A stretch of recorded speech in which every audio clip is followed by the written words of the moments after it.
Okay, in this scenario, the conspiracy is true. Undeniable proof emerges that the USA never made it to the moon in 1969. The Apollo missions were an elaborate deception.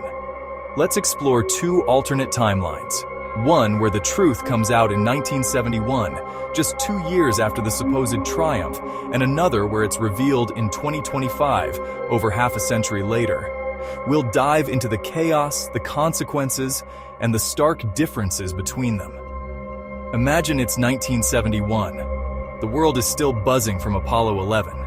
The space race is at its peak, a symbol of American superiority over the Soviet Union. But then, irrefutable evidence leaks, maybe classified documents, whistleblower testimonies, or forensic analysis of the footage proving it was staged in a Hollywood basement. Leaked files expose a staged moon landing. NASA tries to deny, but the evidence is solid. Public trust in the US government plummets. President Nixon already facing calls for impeachment. Outraged Americans protest. Counterculture ties it to Vietnam lies, fueling riots, cynicism, and distrust. Soviets declare triumph, overshadowing Americans and challenging their sense of superiority. Allies step back, hesitant to trust the American government, viewing the situation as awkward and humbling. Let's be honest, this scenario would be shameful and embarrassing for Americans. NASA's defunded space exploration halts. Aerospace jobs vanish. Motivation for space tech progress stalls. Public demand for transparency is growing.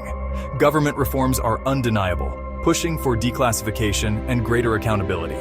America endures, but distrust reshapes government ties, leaving a permanent scar of embarrassment. Now onto 2025. In this era, the revelation hits differently.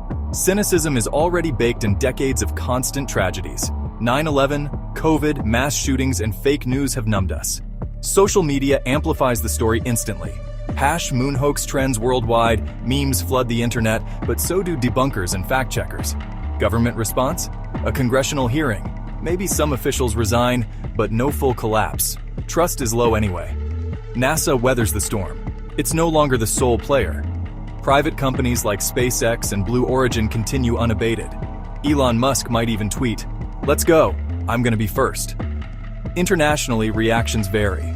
China and Russia use it for propaganda, but global space collaboration like the ISS persists. Scientifically, it's a historical footnote. We've got Mars rovers, James Webb Telescope data, and Artemis missions underway. The hoax revelation prompts audits and transparency reforms, boosting future explorations with verified proofs. Economically, stocks dip briefly in aerospace, but innovation surges, perhaps accelerating lunar returns to prove it this time. Culturally, it's fuel for documentaries and podcasts, rewriting history books, but not shattering society. The contrasts are stark and deeply humiliating for the US. In the end, whether in 1971 or 2025, the truth forces us to question, what other illusions shape our reality? Thank you so much for watching. I can't wait to hear your opinion on the topic below. Let's talk about it.